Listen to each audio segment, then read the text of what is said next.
El cierre que no cerró, Falaise, agosto de 1944. Si alguna vez has oído que en Normandía los aliados aniquilaron al ejército alemán, hay un detalle incómodo que cambia el final de la historia. En agosto de 1944, la guerra en Francia estuvo a punto de resolverse en cuestión de días, y aún así no se resolvió. En el centro del mapa hay un hueco de apenas 20 kilómetros que, durante horas críticas, fue una puerta hacia la supervivencia alemana. Pero entonces ocurrió algo aún más extraño: dos mandos aliados, con radios, enlaces y supremacía aérea, no lograron sincronizar el cierre. ¿Fue prudencia, niebla de guerra, o una rivalidad que nadie quiso reconocer en público? El rompecabezas central es este, porque Omar Bradley y el mando estadounidense frenaron el avance hacia Falaise/Argentan, mientras los canadienses y británicos empujaban desde el norte, y el cerco, la famosa bolsa, quedó incompleto el tiempo suficiente para que decenas de miles de alemanes escaparan. El cuartel general lo calificó de medida de seguridad. Otros lo vieron como una oportunidad perdida. El verdadero costo de esta decisión fue terrible: más combates en Francia, más resistencia organizada, y una retirada alemana que, aunque destrozada, siguió siendo un ejército. Quédate hasta el final porque el dilema no es simple: cerrar una bolsa no es solo avanzar más. Es coordinación entre ejércitos, rutas, combustible, fuego amigo y decisiones tomadas con información parcial, en horas que se vuelven eternas. Contexto: el éxito que se volvió peligro, Cobra, Mortain y el colapso alemán. A finales de julio de 1944, los aliados por fin rompen la rigidez de Normandía. Operación Cobra abre el frente estadounidense, Patton entra en escena con su tercer ejército y el mapa empieza a moverse rápido. Para los alemanes, la línea se deshilacha. Hitler responde con una contraofensiva desesperada, Mortain, Operación Lüttich. La idea era cortar la punta de lanza estadounidense y recuperar Avranches, pero choca con un muro: inteligencia aliada, artillería, aviación táctica y una defensa que aguanta. Después de Mortain, el problema alemán ya no es cómo ganar, sino cómo no ser aniquilado. Las unidades retroceden con pérdidas enormes, comunicaciones rotas y combustible escaso. Sin embargo, siguen teniendo algo peligrosísimo: capacidad de combate suficiente para causar miles de bajas si intentas cerrar un cerco de forma torpe. En el lado aliado, el éxito produce su propio caos. Las columnas avanzan tan rápido que la logística cruje: carreteras saturadas, puentes, combustible, munición, y sobre todo, mando y control. El frente ya no es una línea clara, son flechas que se cruzan. Y en ese contexto, un cerco no es una figura perfecta en un mapa, es un trabajo quirúrgico que exige precisión entre ejércitos de distintas naciones, doctrinas y egos. Actores y motivaciones: Bradley, Montgomery y la sombra de Patton. Aquí entran los nombres clave. Omar Bradley, al mando del 12º Grupo de Ejércitos estadounidense, es metódico, cauteloso cuando percibe riesgo de desorden. Su prioridad es mantener cohesión, avances sí, pero sin romper el control del frente. Bernard Montgomery, al frente del 21º Grupo de Ejércitos británicos y canadienses, quiere una victoria decisiva visible, un cerco que destruya fuerzas alemanas en masa.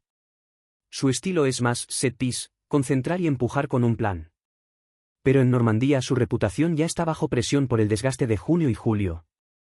Y orbitando todo, como un motor de alta potencia, está George S. Patton. Aunque el título no lo mencione, su presencia influye. Patton empuja rápido hacia el este y el norte, su velocidad crea oportunidades, y también riesgos. Para Bradley, Patton es un arma, pero también una variable difícil: si se mete demasiado lejos, puede quedar expuesto; si choca con fuerzas alemanas aún organizadas, el costo puede ser alto. Por encima de todos, Eisenhower mantiene una coalición. Su obsesión es evitar fracturas aliadas y, al mismo tiempo, sostener el impulso. En este tablero, una decisión táctica puede volverse política: si un ejército invade el sector del otro, si hay fuego amigo, si un éxito se atribuye a uno u otro, la coalición se resiente. El plan hasta el punto crítico, la bolsa de Falaise toma forma. Tras Mortain, el objetivo lógico es encerrar al grupo de ejércitos alemán en retirada. La idea general: empujar desde el norte con canadienses/diagonal británicos hacia Falaise-Trunchambois y desde el sur con estadounidenses hacia Argentan para cerrar la trampa. Pero la realidad del terreno es brutal. Normandía no es una autopista, hay setos, pueblos, cruces y cuellos de botella. Las fuerzas canadienses avanzan con dureza, sus ataques no son paseos, son combates que cuestan tiempo y hombres. Los alemanes, aún en retirada, aún saben organizar posiciones defensivas temporales. Y cada hora que pasa es una hora para que columnas alemanas busquen rutas de escape. En el sector estadounidense, la presión es distinta: velocidad. Las columnas avanzan y se dispersan.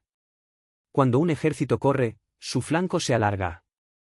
En ese momento, cerrar una bolsa significa girar hacia el enemigo, entrar en zonas confusas, y aceptar una posibilidad real: fuego amigo y choques caóticos con unidades propias y aliadas. En los mapas del Estado Mayor, la pinza se ve limpia. En el barro, es una convergencia de columnas con radios saturadas, órdenes cambiantes y enemigos que se mezclan con civiles y restos de unidades. El punto de decisión: Argentan, el freno y el miedo al choque aliado. Llegamos al instante decisivo: el avance estadounidense hacia Argentan. En un momento crítico, el mando estadounidense limita el avance en dirección a Falaise/Argentan para evitar un choque con fuerzas británicas/canadienses que vienen del norte y para mantener el control del frente. Una interpretación es que Bradley temía un encuentro desordenado, unidades aliadas convergiendo sin coordinación fina, artillería disparando sobre objetivos mal identificados, aviación atacando columnas que podrían ser propias. Normandía ya había mostrado lo peligroso de la identificación aérea y la confusión. Bradley también podía estar pensando en el riesgo de que fuerzas alemanas, aún capaces, contraatacaran contra flancos extendidos. Pero existe otra lectura: la decisión también refleja fricción de mando. ¿Quién cierra la bolsa? ¿Quién se lleva el crédito de la gran destrucción? ¿Quién controla qué carretera? En una coalición, esas preguntas no son vanidad pura, influyen en asignación de recursos, en decisiones futuras y en confianza entre mandos. Aquí encaja la frase: un documento que aún se está discutiendo. No porque exista una orden secreta simple, sino porque memorias, diarios de guerra y reconstrucciones posteriores difieren en el énfasis: prudencia táctica versus oportunidad perdida. Los historiadores no están de acuerdo en cuánto fue freno deliberado y cuánto fue límite operativo inevitable. Lo indiscutible: el hueco no se cerró a tiempo. Consecuencias inmediatas: el corredor, Chambois y el infierno del escape. Cuando el cerco se intenta completar, la bolsa ya es un hervidero. Las carreteras hacia el este se llenan de columnas alemanas, vehículos, caballos, infantería, artillería. La aviación aliada y la artillería convierten rutas en embudos de destrucción. El paisaje se vuelve una mezcla de humo, cráteres y pánico. Finalmente, el cierre se produce en torno a Chambois y los puntos de contacto entre fuerzas aliadas. Pero para entonces, una parte significativa de las fuerzas alemanas, no intacta, no en buen orden, pero viva, ha logrado cruzar. Dejan atrás equipo pesado, heridos, vehículos, pero conservan algo que en guerra vale oro: personal entrenado. Y aquí viene el giro amargo. La victoria táctica, una bolsa devastadora, no se convierte en un colapso total. Los alemanes que escapan serán el núcleo de nuevas líneas defensivas más al este. No detendrán la liberación de París, pero sí alimentarán la resistencia que espera detrás de ríos, ciudades y fronteras. Ganamos, sí, pero no acabamos. Esa es la sensación que emerge en lecturas posteriores. Costos, vidas, tiempo y una guerra que se alargó. La semana de Falaise fue un matadero. Las cifras exactas varían según fuentes, pero el resultado general es claro: enormes pérdidas alemanas en muertos, heridos y prisioneros, y también bajas aliadas en combates de cierre, ataques en terreno difícil y confusión operativa. El costo estratégico fue el tiempo.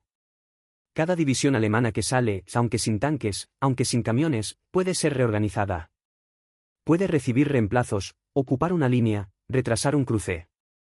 Y los retrasos, en 1944, significan algo concreto: el otoño llega, las rutas de suministro se estiran, los puertos aún no rinden al máximo, y el clima empieza a mandar. Además está el costo político-militar, la narrativa. Si la bolsa se hubiera cerrado antes, quizá habría existido una percepción de fin inminente. Al no ocurrir, la campaña en el noroeste de Europa continúa con episodios como la crisis logística de septiembre, los combates en la frontera alemana, y más tarde, la sorpresa de las Ardenas. El verdadero costo de esta decisión fue terrible no porque se perdió la guerra, no, sino porque se perdió la posibilidad de acortarla. Alternativas reales: ¿qué podían haber hecho distintos sin caer en fantasía? Es tentador decir: solo tenían que avanzar 20 kilómetros más. Pero las alternativas deben ser plausibles. 1. Empujar hasta Falaise/Trun desde el sur con más agresividad posible, sí, pero elevaba el riesgo de fuego amigo y de penetrar en un área donde la situación cambiaba por hora.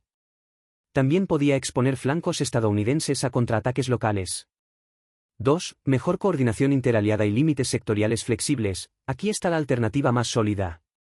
Si se hubieran creado enlaces más robustos y reglas claras de identificación, quizá el encuentro norte-sur habría sido menos temido. Pero eso no se improvisa en 48 horas, requiere prácticas, comunicaciones y confianza. 3. Cerrar antes con fuerzas móviles específicas, emplear unidades con capacidad de bloqueo rápido en cruces y carreteras clave. El problema, esas unidades también necesitan combustible, rutas despejadas y protección antitanque. 4. Aceptar mayor riesgo para buscar una aniquilación. Esta es la apuesta, Patton. Podía salir bien, o podía terminar en caos con unidades avanzadas aisladas. Los mandos, responsables de decenas de miles de hombres, suelen elegir la opción que minimiza el peor escenario. Ninguna alternativa garantiza un cierre hermético. Pero sí es razonable pensar que el cierre pudo ser más temprano bajo ciertas condiciones. Mitos y controversias, rivalidad, prudencia o simple fricción de guerra. Con el tiempo, Falaise se convirtió en un espejo donde cada escuela ve lo que quiere ver. Unos afirman que fue la gran oportunidad perdida por culpa de la cautela estadounidense.